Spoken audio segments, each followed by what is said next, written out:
नमस्कार दोस्तों, मैं अंशी पांडे अपने चैनल अंशी बे में आप सभी का स्वागत करती हूँ। कैसे हैं आप लोग, ये बताने के लिए कमेंट बॉक्स में श्री शनिदेव जरूर लिखना।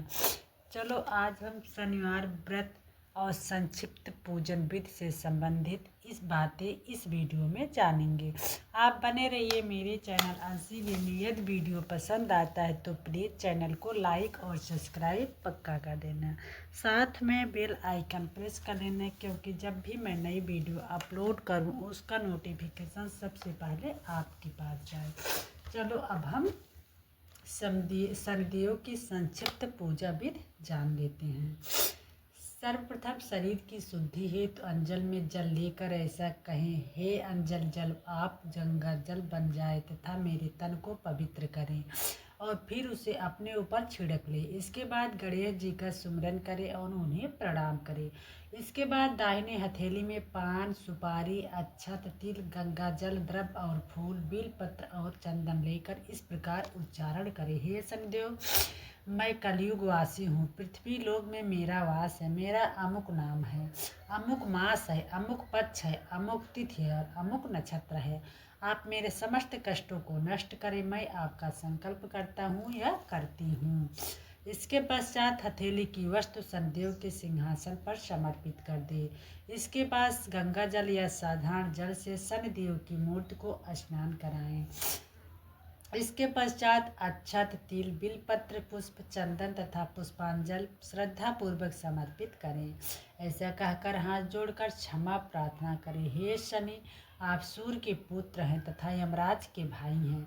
आप ही मेरे आधार हैं। मैं कर्महीन हूँ, क्रियाहीन हूँ। आप मेरी भक्ति को स्वीकार करें तथा मेरी भूल को क्षमा करिए। आपको बारंबार नमस्कार है। शनिदेव का व्रत कथा इस प्रकार है। दोहा। आज्ञा दी गुरुदेव ने, दीना शीस झुकाए, कथा कहूँ शनिदेव की, भाषा सरल बनाए। सर्वप्रथम श्री सरस्वती को सुमिरन करके, गणपति जी को नमस्कार करके तथा अपने गुरुदेव के चरणों में माथा नवाकर मैं श्री शनिदेव जी की कथा प्रारंभ करता हूँ या करती हूँ।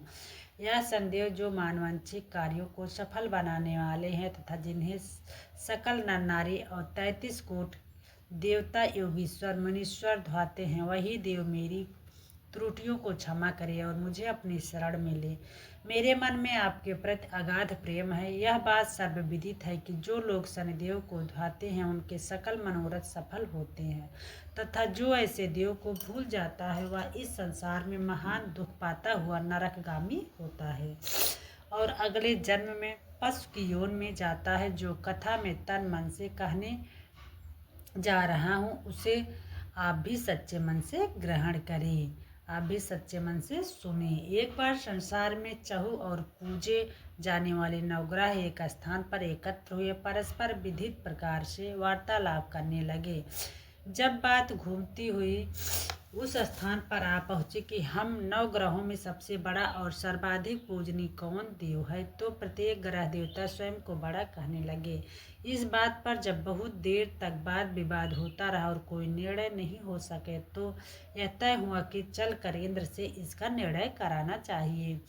अतः वह 9 के 9 ग्रह इंद्रदेव के समक्ष उपस्थित हुए। उन सब की बातें सुनकर इंद्रदेव भी सोच में पड़ गए, किसे छोटा कहूँ और किसे बड़ा, किसकी श्रद्धा के पात्र बने और किसके कोप के भागी। अंत में सोच समझ कर निर्णय न करते हुए वह बोले, मैं अल्प बुद्धि इस बात का निर्णय करने में असमर्थ हूँ। मुझे तो आप सभी बड़े नजर आते हैं और मैं सभी का आदर सम्मान संभाव से करता हूँ। इस पर नवग्रह संतुष्ट नहीं हुए और हट करने लगे कि इसका निर्णय आपको अवश्य करना चाहिए। तब देवराज बोले, आप लोग मृत लोक में जाइए, वहाँ एक अत्यंत न्यायप्रिय राजा विक्रमादित्य राज्य करता है। आप उनके पास जाइए, वह अवश्य आपका कोई न कोई उचित निर्णय कर देगा। इंद्र से निराश होकर नवग्रह मृत लोक में जाने को तत्पर हो गए। देवराज इंद्र ने जब उन्हें वहां जाते देखा तो प्रसन्न होकर चैन की सांस ली। इस धर्म संकट से निकलना उनके लिए सचमुच ही कितना दुष्कर था। वह अपनी चतुराई से अपने ऊपर आए संकट को राजा विक्रमादित्य पर टाल दिया। उज्जैन नगरी की उन दिनों सारे ही भारत में धाक थी। एक तो वहाँ राजा विक्रमादित्य के दरबार में बड़े बड़े ज्ञानवान लोगों का सम्मेलन होता रहता था। दूसरे उस न्यायप्रिय राजा के न्याय से उज्जैन नगरी का सारे भारत में डंका बजाता था। स्वयं में जब नवग्रहों का निर्णय न हो पाया तो अपने अपने विमानों पर आरूढ़ हो मृतलोक में आ पहुँचे। ठीक उस समय जब राजा विक्रमादित्य का दरबार ठसाठस भरा हुआ था, तब नवग्रह वहां जा पहुँचे। नवग्रहों को इकट्ठे देखकर विक्रमादित्य अपने सिंहासन से उठ खड़े हुए और सभी देव को सम्मानपूर्वक आसन ग्रहण करने को कहा। किंतु राजा के इस सम्मान को किसी भी ग्रह देवता ने स्वीकार नहीं किया। तब विक्रमादित्य ने प्रश्नवाचक दृष्टि से उनकी ओर देखा तो बृहस्पति देव ने आगे बढ़कर दृढ़ स्वर में कहा, हे राजन, हम यहाँ पर तब तक आसन ग्रहण नहीं करेंगे जब तक कि आप हमारा यह निर्णय नहीं करेंगे कि हम लोगों में सबसे बड़ा कौन है। राजा अपने ऊपर आए इस धर्म संकट को देखकर पल भर को तो घबरा गया, परंतु शीघ्र ही उसने स्वयं को संभाल लिया। उसने अपने मन में एक युक्ति सोची ली। दरबार में छोटे छोटे आसनों की एक पंक्ति प्रवेश द्वार तक चली गई थी। राजा ने उन लोगों से कहा कि आप यहाँ पर आसन ग्रहण कीजिए और मैं सोचकर अभी अपना निर्णय करता हूँ। यह कहकर राजा अपने सिंहासन पर बैठ गया। सिंहासन के निकट ही जो आसन पड़ा था उस पर भागकर बृहस्पति देव जी जा बैठे। उनके अगले आसन पर सूर्यदेव जा बैठे। सूर्यदेव के निकट में ही चंद्रमा और फिर इसी क्रम में बुध, मंगल, राहु, केतु इत्यादि ने भी अपना अपना आस्थान ग्रहण कर लिया। पंक्ति में 8वें थे गार्भव, किंतु उन्हें भी संतोष था कि उनके बाद शनिश्चर बैठेंगे, किंतु आसन प्रवेश द्वार के समीप होने के कारण और सबसे अंत में होने के कारण शनिदेव उस पर नहीं बैठे। राजा विक्रमादित्य ने सोचा था कि जो ग्रह उस अंतिम आसन पर बैठेगा वह उसी को विनय और दयाशील के आधार पर बड़ा कह देंगे, पर वहाँ तो बात की ही दूसरी हो गई। शनिदेव अतिक्रोधी और विकट स्वभाव के देवता हैं। जब वह नहीं बैठे तो 8 ग्रह खिलखिलाकर हंस पड़े। अपना इस प्रकार से अपमान होते देखकर शनिदेव की आंखें क्रोध से लाल हो गई और भ्रिकुटी तनछा गई। क्रोध से कांपते हुए बोले, राजन, मुझसे बैर लेकर तुमने अच्छा नहीं किया। क्या समझकर तुमने मुझे इस प्रकार से अपमानित करना चाहा, और क्या मुझे तले बिठाना चाहा। चाँद ग्रह का प्रभाव 2.25 दिन तक रहता और सूर्य, शुक्र और बुध का प्रभाव केवल आधा मास, सोम और मंगल 2 मास और गुरु 13 मास, राहु और केतु 18 मास रहते हैं, जबकि मैं 7.5 वर्ष तक रहता हूँ। इसलिए हे राजन, अब तू सावधान हो जा। तूने जो अपमान किया इसका दंड तुझे अवश्य मिलेगा। राजा के कुछ दिन तो आराम से बीते, लेकिन शीघ्र ही शनिदेव की कोप दृष्टि फिरी और राजा पर 7.5 आ गई। उन्हीं दिनों एक व्यापारी कुछ घोड़े बेचने के लिए उज्जैन नगरी में आए। सुंदर सुंदर घोड़े देखकर राजा का जी ललचा गया। राजा ने उन्हें खरीदने का आदेश दिया। घोड़ों में एक जोड़ा भंवर नाम का था। उस पर चढ़कर देखने लगे। कुछ देर तक तो वह घोड़ा राजा को लिए वहीं घूमता रहा, लेकिन फिर सहसा भाग खड़ा हुआ। राजा को बड़ा अचंभा हुआ। घोड़ा एक भयानक जंगल में राजा को पटक कर अंतर्ध्यान हो गया। राजा अकेला उस वीरान जंगल में भटकने लगा। शाम के समय जब उसे प्यास बहुत सताने लगी तो वह जोर जोर से चीखने लगा। उधर एक पगडंडी से एक ग्वाला अपने गांव को जा रहा था। वह राजा की आवाज़ सुनकर रुक गया। राजा उसके पास गया। ग्वाले ने उसकी व्यथा जानकर उसे निकट की नदी पर ले जाकर पानी पिलाया। पानी पीने के बाद राजा स्वस्थ हो गया और प्रसन्न होकर उसने ग्वाले को अपने हाथ की अंगूठी उतार कर दे दी और उससे कहा कि मैं उज्जैन का रहने वाला हूँ, यहाँ रास्ता भटक गया हूँ, तुम मुझे रास्ता दिखाओ। तब ग्वाला उसे अपने साथ गांव में लाया। वहाँ एक मिष्ठान की दुकान पर राजा ने मिठाई खाकर पीकर भूख मिटाई और दुकानदार को भी एक अंगूठी उतार कर दे दी। दुकानदार के पूछने पर उसने उससे भी यही कहा कि वह उज्जैन नगरी का रहने वाला है, उसका नाम बोना है। फिर वह दुकान के बंद होने तक वहीं बैठा दुकानदार से बातें करता रहा। उस दिन दुकानदार की बिक्री बहुत हो गई। उसने सोचा कि यह भाग्यवान पुरुष है जो इसके आने से आज मेरी इतनी बिक्री हुई। इसलिए रात होने पर वह उससे बोला कि वह उसके साथ उसके घर चले और उसके साथ ही भोजन भी करे। राजा मान गया। जब वह दोनों घर पर पहुंचे तो दुकानदार की पत्नी ने उनका बड़ा स्वागत सत्कार किया। अतिथि के लिए विशेष रूप से भोजन तैयार किया। भोजन करते समय एक अद्भुत घटना घटी। जहाँ राजा भोजन कर रहा था वहीं सामने की दीवार पर सोने का एक लड़ा हार टंगा हुआ था। उसके पीछे एक चित्र था। सहसा ही वह हार वहां से अदृश्य हो गया। दुकानदार के यहाँ एक बंदी थी। उसने जाकर घर की मलकिन से कहा, वहाँ खूंटी पर हार नहीं है। जब बात दुकानदार तक पहुंची तो उसने राजा से पूछा। राजा बोला, मुझे तो नहीं मालूम, तुम्हारे और मेरे अतिरिक्त तो यहाँ कोई था ही नहीं। सच सच बताओ, हार कहाँ है? मुझे नहीं मालूम। राजा फिर बोला, मेरे पास कोई हार नहीं है। जब कोई निर्णय नहीं हो सका तो दुकानदार राजा को उस नगर के राजा के पास ले गया। उस नगर के राजा ने जब विक्रमादित्य की भोली भाली सूरत देखी तो बोला, यह व्यक्ति कभी भी चोरी नहीं कर सकता। और यह कहकर उसने विक्रमादित्य को छोड़ दिया। विक्रमादित्य जब उस नगर में यूं ही इधर उधर घूम रहा था तब उस नगर के एक तेली ने उससे कहा कि वह उसके यहाँ काम कर ले तो उसे वह रहने को स्थान और खाने को सामग्री भी देगा। राजा मान गया और तेली उसे अपने घर ले आया। वहाँ सारा दिन राजा धाड़ी पर बैठा उसके बैलों को हकाता रहता और तेली बाजार में तेल बेच आता। जब वर्षा ऋतु आई और मूसलाधार वर्षा होने लगी तब धाड़ी पर बैठे हुए विक्रमादित्य ने मौज में आकर ऊंचे ऊंचे स्वर में राग अलापना आरंभ कर दिया। निकट ही उस नगर के राजा का राजमहल था। वहां खिड़की में बैठी राजकुमारी ने जब राजा का मधुर स्वर में गीत सुना तो वह अपना दिल हार बैठी। उसने बंदी को पता करने के लिए भेजा। बंदी वहां राजा को गाते हुए देखकर लौटी तो राजकुमारी से बोली कि वहां पर तो कोई अति सुकुमार नवयुवक बैठा मस्ती में आंखें बंद किए गा रहा है। राजकुमारी ने सुना तो उसने अन्न जल का त्याग कर दिया। रात तक जब उसने कुछ नहीं खाया तो रानी ने आकर उसे समझाया, पर वह बोली कि वह तो उस गाने वाले से ही शादी करेगी। रानी ने जाकर राजा से कहा कि राजकुमारी एक तेली पर मोहित हो गई है और उससे ब्याह रचाना चाहती है। राजा ने सुना तो बहुत क्रुद्ध हुआ।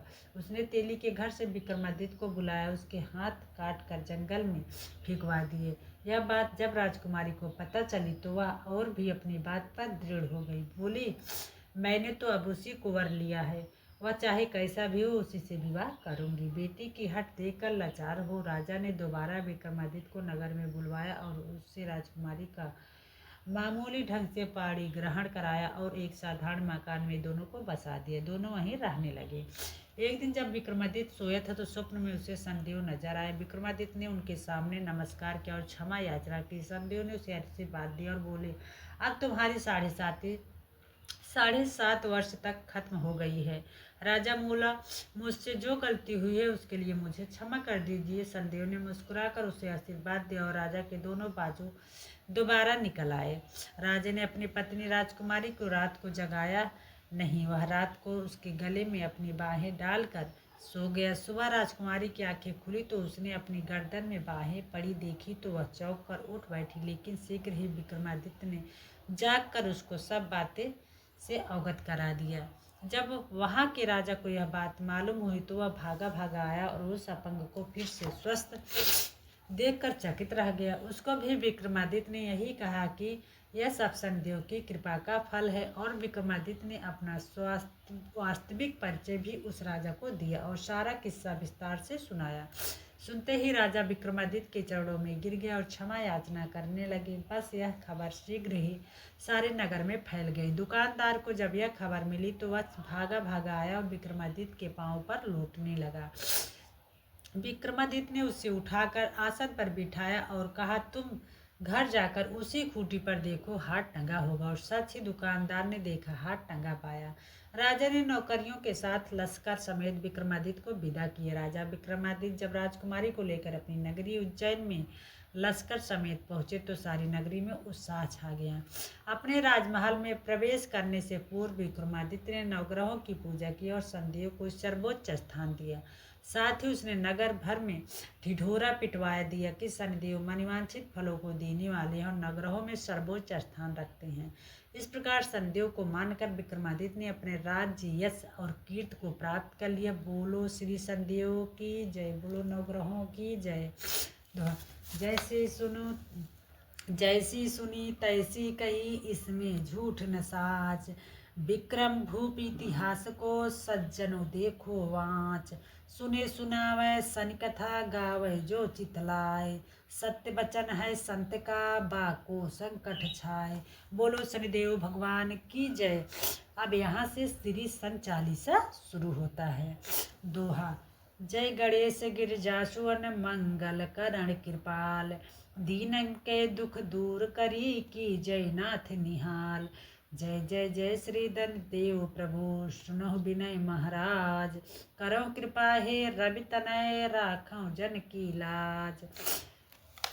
जयति जयति शनिदेव दयाला, करत सदा भक्तन प्रतिपाला। चार भुजा तनु श्याम विराजय, माथे रतन मृकुट छवि छाजय। परम विशाल मनोहर भाला, टेढ़ी दृष्टि भ्रिकुट विकराला। कुंडल श्रवण चमाचम चमके, ही माल मुक्तन मणिदम के। कर में गदा त्रिशूल कुठारा, पल बीच करे आरिन संहारा। पिंगल कृष्णो छाया नंदन, यम कोड़स्ते रोद दुख भंजन।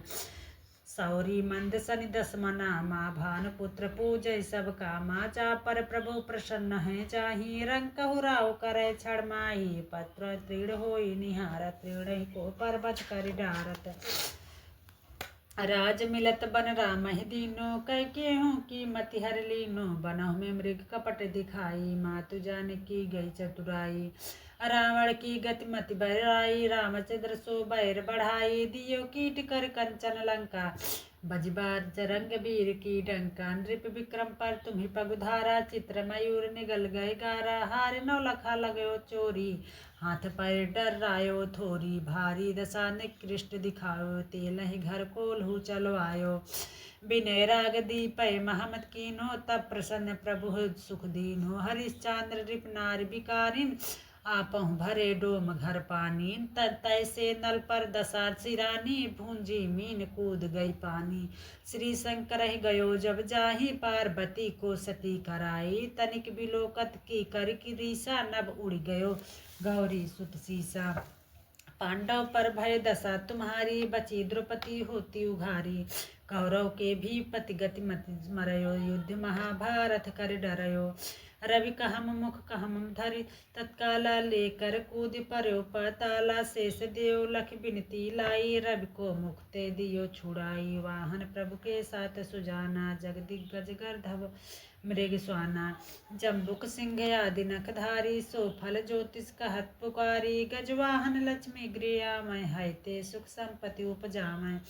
गर्धव हानि करें बहु काजा, सिंह सिद्ध कर राज समाजा। जम्बुक बुद्धि नष्ट कर डारे, मृग दे कष्ट प्राण संहारे। जब आवे प्रभु स्वान सवारी, चोरी आदि होए डर भारी। तैसहि चार चरण यह नामा, स्वर्ण लहो चांदी अरुतामा। लहो चरण पर जब प्रभु आवे, धन धन संपत्ति नष्ट करावे। समता ताम्र रजत शुभकारी, स्वर्ण सर्व सुख मंगलकारी। जो यह संचरित नित गावे, कबहु न दशा निकृष्ट सतावै। अद्भुत नाथ दियावै, मेला करे शत्रु के नस बल टीला। जो पंडित सुयोग्य बुलवाई, विधवा सनिग्रह शांति कराई। पीपल जल सन दिवस चढ़ावत, दीप दान दय बहु सुख पावत। कहत राम सुंदर प्रभु दासा, सन सुमृत सुख होत प्रकाशा। पाठ शनिचर देव को, कीन्हो विमल तैयार। करत पाठ 40 दिन को, भव सागर पार। जय आरत श्री शनिदेव जी की जय। जय जय श्री धनिदेव भक्त हितकारी। सूरज के पुत्र प्रभु छाया महतारी। जय जय जय श्री शनिदेव भक्त हितकारी। श्याम अंग वक्र दृष्ट चतुर्भुजधारी। नीलंबर धार नाथ गज की अवसारी। जय जय जय शनिदेव भक्त हितकारी। जय जय जय शनिदेव भक्त हितकारी। कीट मुकुट शीस सजत, दीपत है लीलारी। मुक्तन की माल गले, शोभित बलिहारी। जय जय श्री शनिदेव भक्त हितकारी। जय श्री मोदक मिष्ठान पान चढ़त है सुपारी है। लोहा तिल तेल उड़द महिषी अति प्यारी है। जय जय श्री शनिदेव भक्त हितकारी। देव दनुज ऋषि मुनि सूरत नर नारी। विश्वनाथ धरत ध्यान शरण है तुम्हारी। जय जय जय शनिदेव भक्त हितकारी। प्रेम से बोले शनिदेव भगवान की जय। आशा करती हूँ कि शनिदेव के व्रत और चालीसा आरती से संबंधित, संक्षिप्त पूजा से संबंधित सारी बातें आपके समझ में आ गई होंगी और संपूर्ण शनिवार व्रत पूजन विधि आपको हमारे ही चैनल पे आपको मिलेगी। आप जाके वहाँ संपूर्ण पूजन विधि जो है शनिचर का, शनिदेव का आप देख सकते हैं। अब मैं नमस्कार दोस्तों, आपको अब मैं मिलूँगी एक नए वीडियो में। तब तक के लिए नमस्कार, धन्यवाद। जय शनिदेव भगवान।